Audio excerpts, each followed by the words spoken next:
All right, ladies and gentlemen, you are Locked On Falcons. I'm your host, Aaron Freeman. Today, I'm answering a bunch of listener questions, including how the NFL can improve its diversity among head coaches, some Senior Bowl standouts that may be Falcons' first round targets, and what type of trade compensation can the Falcons get for some key players, including Calvin Ridley.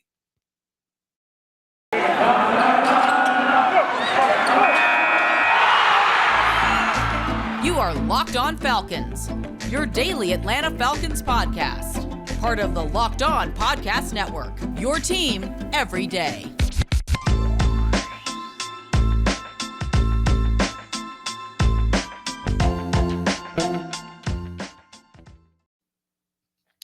So, guys, you know me. I'm Aaron Freeman, been covering the Falcons for many years, formerly at falcfans.com, RIP, still going strong on Twitter at falcfans, the host of this illustrious Locked On Falcons podcast, your daily Atlanta Falcons podcast, right here on the Locked On Podcast Network, your team every day. And today's episode of Locked On Falcons is brought to you by the new free Get Upside app. Just download it and use the promo code touchdown, and you'll get 25 cents back per gallon in cash back on your first tank.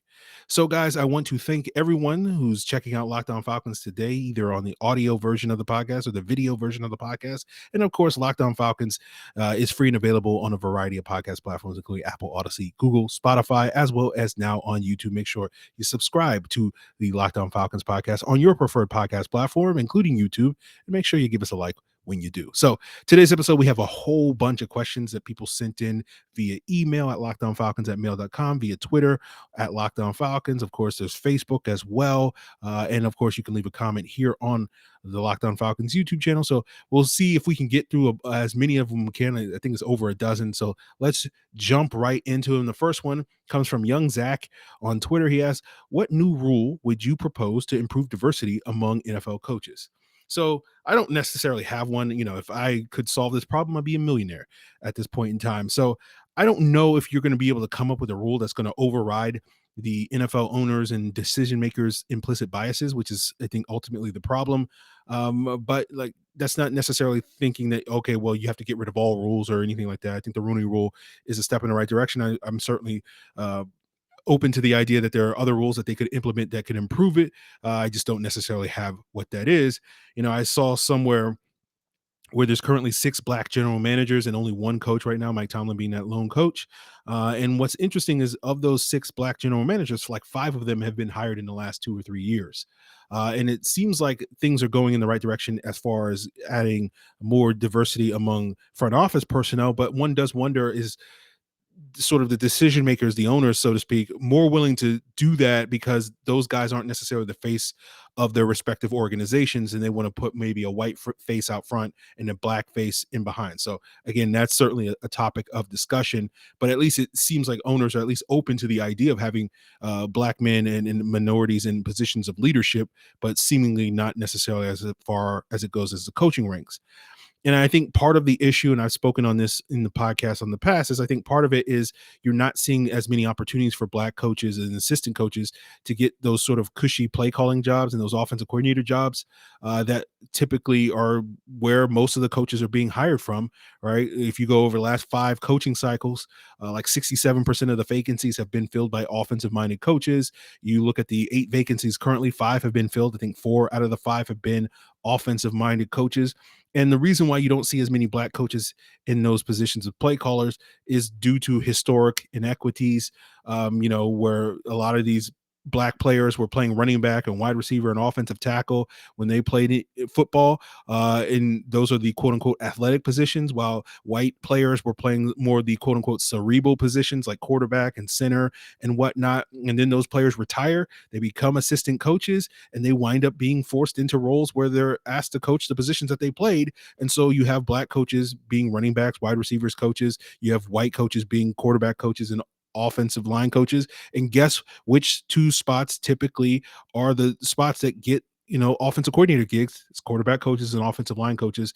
You look at, there's as far as I am aware, there's only 3 current black offensive line coaches in the NFL. There's 4 quarterback coaches, including Charles London here in Atlanta, and there's 4 offensive coordinators. So clearly there isn't this deep well of like 15, black coaches that teams are being able to pick from. It's a shallow pool.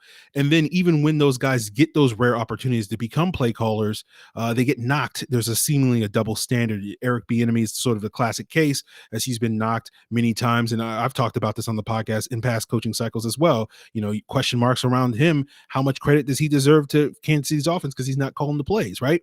But yet you see all these other coaches, these white coaches like Dan Campbell and Matt Nagy and Kevin O'Connell, Nathaniel Hackett, Zach Taylor, basically get elevated to head coaching spots fairly easily, despite not having necessarily that play calling experience as well. So again, it looks like that double standard. So we know coaching in this league, and guys getting hired is a who business rather than a what business.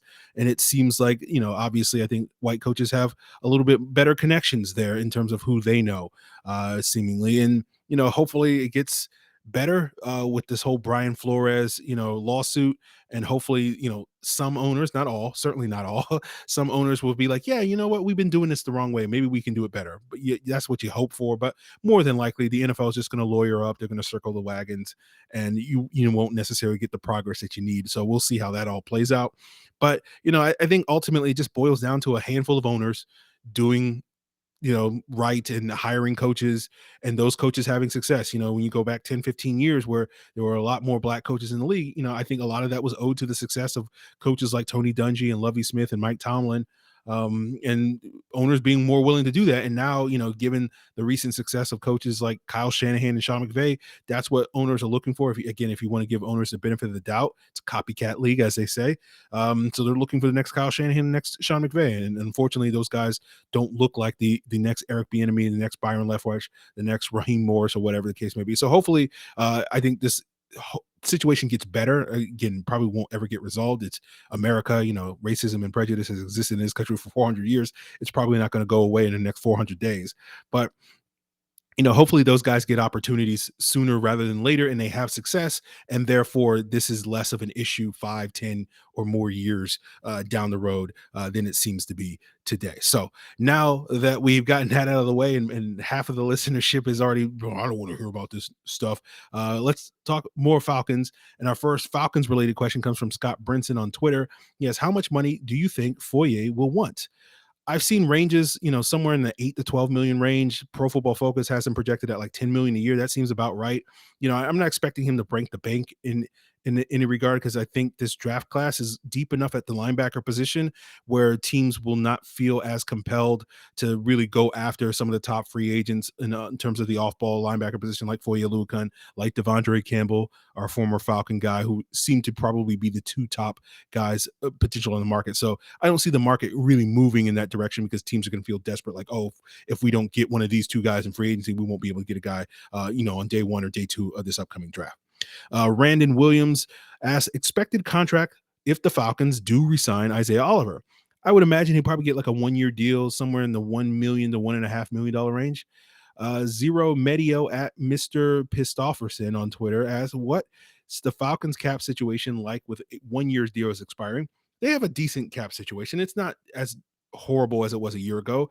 Overthecap.com currently projects him to be around $6 million over currently. You add in, RFAs like Younghoe Koo, exclusive rights free agent. I was going to say ERFA. He said doesn't roll off the tongue. A couple of those guys, they probably tax on another 4 million. So you're probably be like 10 million over. You restructure Matt Ryan, that's 11 million. Jake Matthews, another 6. Cutting Tyler Davidson's almost 4 million. So you do those 3 moves, you're going to be about 10 million under. You get another 11 million if you trade Ridley. You get another 10 million if you get Deion Jones. You can get another 5 million if you cut Mike Davis and then cut Kendall Sheffield. So, the situation is not dire. You look at, trying to re-sign guys like Patterson and Gage and Oluokun. I think for the most part, each of those guys should cost around $3 million in cap space.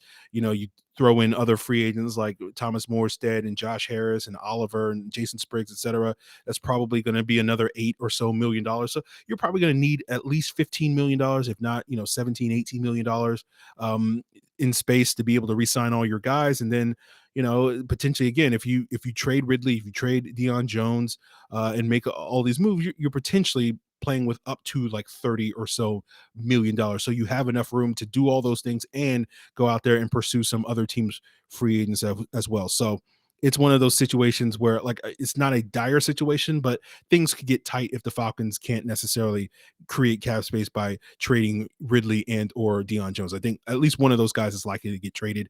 Both of those guys, it seems like we're going in that direction that both of those guys are going to get traded, but we'll just sort of have to see. So we'll talk a little bit more about Ridley and his trade market later in the episode, but we'll continue today's episode by getting into more draft related questions, talking about one scenario where it would make sense for the Falcons to take Jordan Davis at the top of the draft.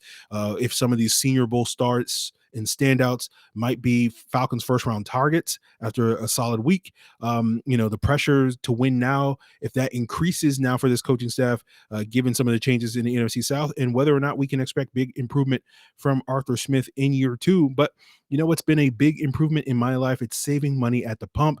And I do that now thanks to the new app called Get Upside, where I get cash back on every gallon of gas that I put in my car. There's no catch. It's all free. You can download Get Upside for free in the App Store or on Google Play. All you got to do is open the app, go to any of the thousands of eligible gas stations in your area, claim the offer, fill up. They put money into your account and you can cash out anytime you want, with payments directly into your bank account, PayPal. I like to get them on Amazon gift cards. And now when you open your free account on Get Upside and use our special promo code Touchdown, you get a bonus 25 cents back per gallon on your first fill up. So don't pay full price at the pump anymore. Download the free Get Upside app and use our promo code Touchdown when you sign up. That's Get Upside, promo code Touchdown, to start saving every time you fill up. So we know that football season is about to be over, but that doesn't mean that BetOnline isn't there with way more odds and info for this dwindling playoff season, from scores, totals, player props, to where the next fired coach is going to land. BetOnline is the number one spot for all things betting in the NFL in 2022. We're coming up on the 1-year anniversary of me making a futures bet on BetOnline.net, where, coming Tuesday will be 1-year anniversary of me making that futures bet for the LA Rams to win the Super Bowl. So who I'm going to be rooting for next week. They're now 4.5-point favorites over the Cincinnati Bengals. And it's not just about football, because BetOnline, you can bet on basketball, hockey, boxing, UFC, all the way to your favorite Vegas casino games. BetOnline is your number one online wagering destination for all your favorite sports and games. BetOnline, where the game starts. So our next question comes from Joe Bayer at Joe Bayer 74 on Twitter. He asked, would you rather go with Grady and draft Jordan Davis at 8, or would you rather keep Anthony Rush and draft Wyatt Davis, but have to trade Grady, let's say, for an early day 2? I would probably go with option A, which is keeping Grady and drafting Jordan Davis. I'm assuming you meant Devontae Wyatt, the Georgia defensive tackle, rather than Wyatt Davis, who was the Ohio State guard from a year ago. I do like Devontae Wyatt. If you told me, though, that he's going to be a top 10 defensive tackle in the NFL, I'd probably be very skeptical of that. But then again, if you had told me that about Grady Jarrett, 7 years ago, I would have also been extremely skeptical of that. But Grady Jarrett didn't necessarily become that player until his 4th year in the NFL in 2018. Let's say Devontae Wyatt does become that player, but say he does it in year 3, I'd still much rather have Grady Jarrett this year in terms of the short-term value and possibly next year than necessarily getting that pick and that paying off 3 to 5 years from now. I want the Falcons to be as good as possible sooner rather than later. So I'm going to generally side on the side of any scenarios that lead to success today rather than tomorrow at this point in time when it comes to some of these trades. So as for Jordan Davis, look, I've been saying Anthony Rush on Twitter is better than Jordan Davis, mostly the troll Georgia fans, but mostly that's really about opportunity cost. It's like, basically, I can get good nose tackles on day 3 of the draft. So what's the point of paying a premium price for someone like a Jordan Davis at the top of the draft when I can get, like, say 50% the player and 50% the production for like 10% the cost in terms of draft value on day 3 or whatever the case may be. So we can go further into that, but I'll save those for the mock draft Mondays as we get further along this offseason.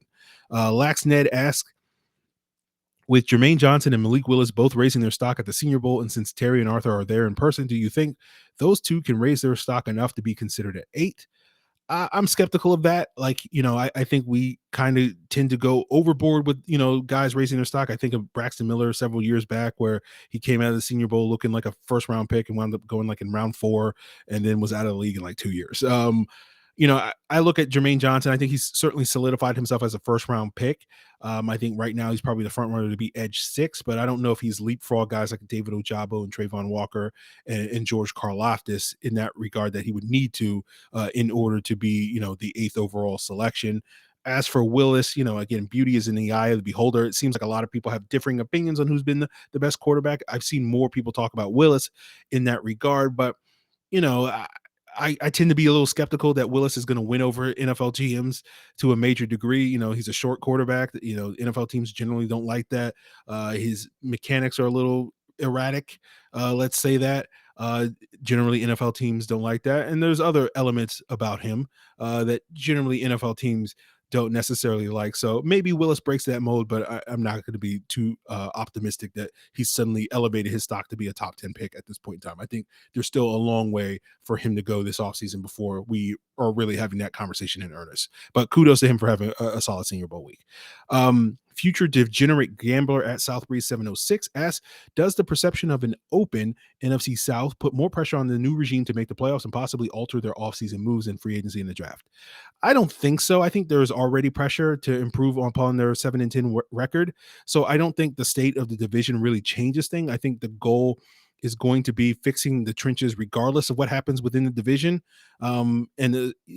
I don't think any of those changes really change that.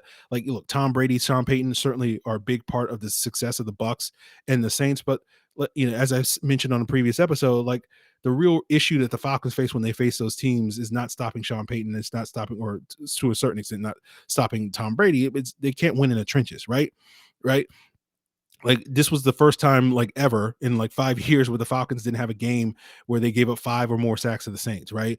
When you look at those two teams, like the Bucs defense is mostly going to be intact. They might lose a couple of pieces like Sue and JPP or whatever the case may be. They'll lose some skill position players probably on offense at running back, wide receiver, tight end, but they're still going to have probably at least 4 out of their 5 starters on the offensive line. So they're not going to take a major step back. The Saints are probably going to be able to keep most of their roster intact. They'll just restructure a whole bunch of guys, more than likely, and they'll have the same 5 starters on the offensive line. Maybe they lose Teron Armstead, maybe, I guess. And then they're probably going to have the same starters on their defensive line. I don't think they're going to lose any of those guys. Maybe, I don't know, Davenport or Anyamata or whatever the case may be. But again, there's still going to be a big gap between the Falcons in terms of what they can do on the line of scrimmage versus what those teams can do on the line of scrimmage. So I don't think the changes in the NFC South really change what the Falcons should be doing. In order for this Arthur Smith, offense and how they want to play, they need to be better in the trenches, and that's really going to be the issue, right? Pro Football Focus has them with like a bottom 6 offensive line. I think they were 27th in the league, and in Pro Football Focus's rankings, that has to improve. We obviously know they had the worst pass rush in the league this past year. That has to improve. So what really needs to happen, regardless of what happens elsewhere in the division, is that the Falcons need to make the leap from a bottom 6 offensive line to at least middle of the pack, somewhere in that range. Their pass rush, again, I'm not expecting them to go above average or anything like that, but if they can get at least in like the top 20, like 18 and 19 or something like that, and potentially double their sack total from 18 to like 36 or so, that's a big improvement. Like that's where the Falcons need to be from this offseason. And I think if they can do those things, they have an opportunity to potentially take over the NFC South, regardless of who's the coach of the Saints or who's the quarterback of the Buccaneers. Because again, if they can't close the gap in the trenches, and again, that goes for the rest of their schedule. It's not just an NFC South thing. We got the Browns, we got the Steelers, we got the Rams, we got the 49ers. All these teams are going to potentially dominate the Falcons in the trenches. And that's been the Achilles heel of this team for, the better part of a decade, regardless of all these things. So until this coaching staff can fix it, we're going to continue to be having these same conversations and same debates and arguments of like, why can't the Falcons seem to get right? So I don't think any of the changes in the NFC South changes this team strategy, to answer your question. Our next question comes from Ryan Helton at that crazy YM on Twitter. Yes. What is the most likely scenario if the Falcons make the playoffs next year? Smith's play calling improves, or the offense adds the right pieces, or the defense adds the right pieces, or the cop-out answer, a combination of all three. So if you're asking me what's more likely, I would probably say Smith's play calling improving, just because like that depends on the least amount of variables. It's just one variable has to change. Arthur Smith just has to do a better job.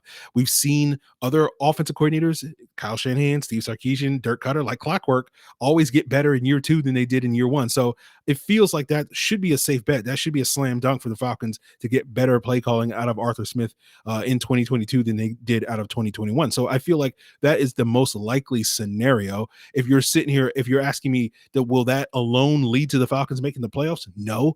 They have to get better on offense. They have to get better on defense. They're going to have to add multiple pieces on both sides of the ball. And it's not just going to be simply Arthur Smith being this wonderkind of a play caller. I mean, maybe, but that would be basically a night and day improvement from a play calling standpoint for him to basically go from, what has been, to me, from my eyes, fairly ho-hum, mediocre play calling in year 1 to arguably the best play caller in the NFL in year 2, in order to compensate for not having those pieces on offense and defense. So I hope that answers your question. We got some more questions coming up, including what sort of trade compensation the Falcons can get for Calvin Ridley, as well as some various other players, some Black Panther 2 takes, Super Bowl watch parties, and what's my favorite position to scout, and all that and more on today's Locked On Falcons. But before we get there, guys, I want to let you know that it is Super Bowl week, brought to you by the Get Upside app, and there's no better place to get coverage of the big game than on the various Locked On NFL podcasts. Check out the Locked On Bengals and Locked On Rams podcasts, all in LA, all week long, covering the big game. And of course, you can find both Locked On Bengals and Locked On Rams on the same podcast platforms that you currently find Locked On Falcons, including on YouTube. So it's a new year, and that means New Year's resolutions. And I'm sure now that it's February, a lot of you have given up on your New Year's resolutions, particularly if one of those is eating healthier. And the mistake that you made was you didn't make Built Bars part of your plan. Built Bars, the protein bar that tastes just like a candy bar, even better than a candy bar. Built Bars make eating healthier fun because it makes it easy to stick to your resolution, because it tastes good and it feels good when you eat it, because Built Bars are good for you. They're low in sugar, low in calories, low in carbs, high in protein, high in fiber. They have a variety of flavors that you can check out, including the limited time flavor of white chocolate cookies and cream. I got a box of white chocolate cookies and cream on my way to my house as we speak, and you can check out all their flavors by heading over to built.com and using the promo code LOCK15 for 15% off your order. Been hammering that LOCK15 promo code myself for 2 years now that we have Built Bar as a sponsor. It continues to work, and they seem to be letting us do it over and over again, so you can do it too by going to built.com and using that promo code LOCK15 for 15% off your order. So our next question comes from Ty DeFool at Ty DeFool X on Twitter. He has, if Calvin Ridley does get traded, you think a team would give up 2 first-round picks because he is a top 10 receiver in the league? No, I don't think so. We haven't really seen, I don't think we've seen any player get traded for 2 first-round picks other than a quarterback since Joey Galloway in like 2002. You look at some of the recent big wide receiver trades. Odell Beckham got traded to Cleveland for like a first, a third, and a starter in Jabril Peppers. Stephon Diggs got traded for a first and like basically a fifth once you factored in all the sort of late round picks thrown in there, exchanged hands in the Bills Vikings trade. So I don't think there's any reason to think Calvin Ridley is going to get more trade value than those guys got. So your best case scenario is a first and maybe a late round pick or something like that. We have a email from William H. He asks, can you talk about the compensation and how likely you think it is that the below guys get traded? He mentions Grady Jarrett, Jake Matthews, Calvin Ridley, and Matt Ryan, and he has some suggestions of some teams that they could trade for. With Grady Jarrett, it's the Chargers and Dolphins. With Jake Matthews, it's the Bengals. With Calvin Ridley, it's the Patriots. And with Matt Ryan, it's the Colts. So let's go in order of least likely to get traded to most likely to get traded with these 4 players. Obviously, the first one, I think, or not obviously, but for me, it's Jake Matthews. I think it's extremely low chance that he gets traded. I think you're probably looking like a 3rd round pick. You look at some of the trades that like Dwayne Brown, I think was like a 2nd and a 5th. Trent Williams was like a 3rd and a 5th. I don't think you're going to get more from Jake Matthews than what those teams got for those guys. So I think a 3rd is probably the best option for you with Jake Matthews. I don't see the Bengals. Jake hasn't really played on the right side played right tackle since his rookie season and then like his sophomore year in college. So, the Bengals need a right tackle, not a left tackle. So if I was to guess any teams that would be willing to trade for Jake Matthews that do need a left tackle, a plug and play left tackle, teams like Miami, the Colts, the Bears make the most sense. Particularly now that the Bears have hired Chris Morgan, our guy, a longtime listeners of Lockdown Falcons know all about Chris Morgan. But let's move on to the next player. That's Matt Ryan. I think he's probably the second lowest chance on this list. Probably a first and a third. I think that's kind of the starting point, really, if we're being honest. Like, I think in order for the Falcons to pull off that trade, I think you would probably have to get more than that, but I don't really think any team is going to give you more than that. So it goes back to something we talked about earlier this week with Jeff Schultz, where like I think the Falcons would have to be blown away with an offer in order to justify, taking the cap hit and whatnot, and not having a current option on their roster to turn the keys to if they were to trade Matt Ryan. So I think it's a pretty low chance. But if any team is willing to make that offer, Pittsburgh makes probably the most sense. Denver also makes a ton of sense since they run a similar scheme. They just hired a former Falcons intern and Justin Alton to be their offensive coordinator. And so in a world where Denver can't land Aaron Rodgers or can't land Russell Wilson, I think, Matt Ryan would be a pretty decent plan C for those teams if they were willing to fork it up for him. Next on the list is Grady Jarrett. Again, there's a decent chance that they could trade Grady Jarrett. Hopefully it's a much lower chance than decent in my eyes. I would think you could probably get a first round pick for Grady Jarrett. As far as teams that would be willing to make that trade, I think pretty much any team that has cap space should be interested in Grady Jarrett, because pretty much any team can use one of the 5 to 10 best D tackles in the league when Grady Jarrett is playing like that level, and I certainly think he could. But if I was to pick one team, I'd probably pick the Chargers as the team that probably makes the most sense, since he can sort of be the poor man's version of Aaron Donald in that Brandon Staley scheme. Probably be a massive upgrade over Jerry Tillery, who they drafted a couple of years ago in the first round to be that guy. And then last on this list, and the most likely player to get traded, is probably Calvin Ridley. I am not as convinced as others that you will definitely get a first round pick or should get a first round pick. So I'll go with a second round pick as the likely compensation in my eyes. There's a bunch of teams, again, similar to Grady Jarrett, that should jump at the chance to trade for Calvin Ridley. A lot of teams could use a wide receiver like him, but teams like the Patriots, the Cardinals, the Jets, the Jaguars, the Bears are the teams that probably stand out to me the most as the teams that should be most interested in Calvin Ridley, as far as I'm concerned. So I hope that answers your question. Our next question comes from Damsky at Damsky32. He asks, are hats in the Locked On budget? Because Wacky Hat Wednesday should be a thing at this point. No, there are hats. I do have, let's see, this hat. Not wacky though. The wackiest hat you'll see me wear is this one, which is a Santa hat that I wear one day a year. You can guess which one. So there you go. Greg Bowen at Greg Leg on Twitter asks, please settle debate for the internet. Should T'Challa be recast or no? I say hell nah. I don't have a strong take, so I'm sorry, I'm not going to be able to settle the debate. I thought initially after Chadwick Boseman's passing, RIP, I thought they would recast. They obviously decided not to, and I was like, okay, let's see how this goes. And I've heard some of the rumors about, what their plans are for the sequel that's coming out later this year. And for those of you that are sensitive to spoilers, I'm not going to discuss those rumors, but I'm intrigued by what they might wind up doing and see if they can pull that off. And it's football's the same as movies, right?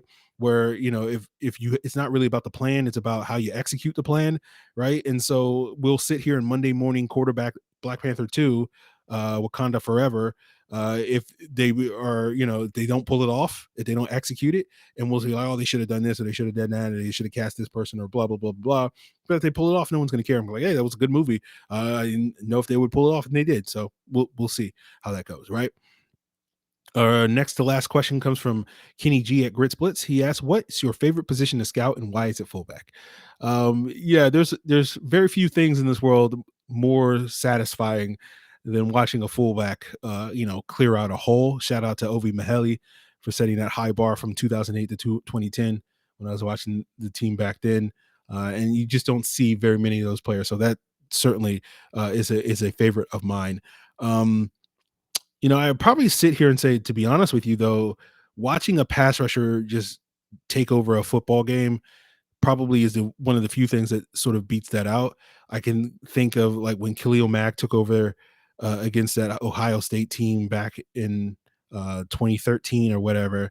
That was breathtaking to watch. So I would probably say a dominant pass rusher is probably what I love watching the most. So I would say, that's probably my favorite position, although I don't see that type of player, but watching another man assert his will and dominance over another man, that's just breathtaking to behold. So the only player in this draft class is that gives me a comparable thrill is watching, Ike Ekwonu when he gets locked on, when he gets in space with a linebacker or a defensive back. It is breathtaking to behold. So that's probably my favorite position, or one of my favorite players in this draft cycle, and one of the reasons why I am so attracted to the Falcons drafting Ike Ekwonu.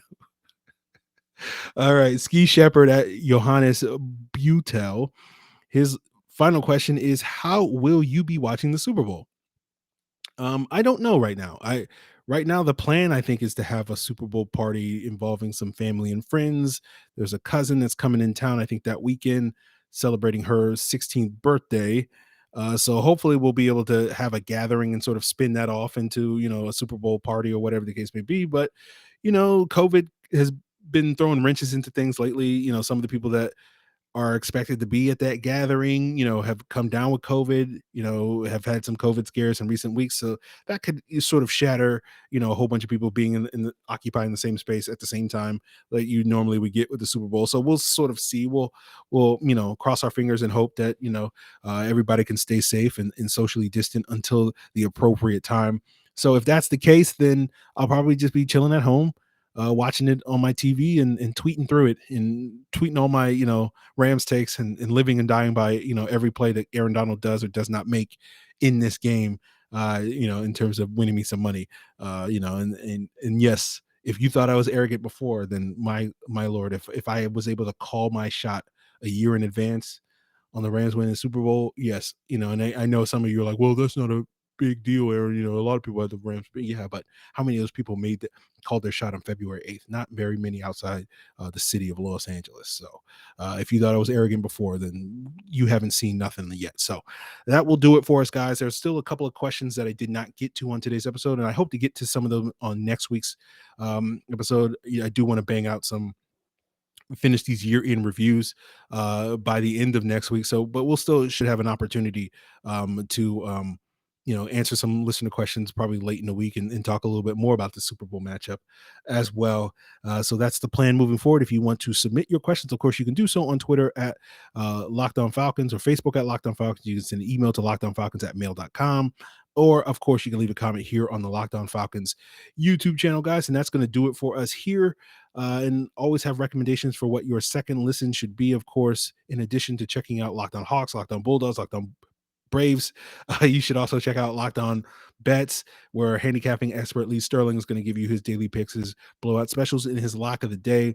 And of course, I'm sure Lee's going to have some great props for you to check in on all week long on Locked On Bets to get you guys geared up for the big game next weekend. So go check out Locked On Bets, free and available on all the same podcast platforms that you can find Locked On Falcons. So guys, that will do it for us.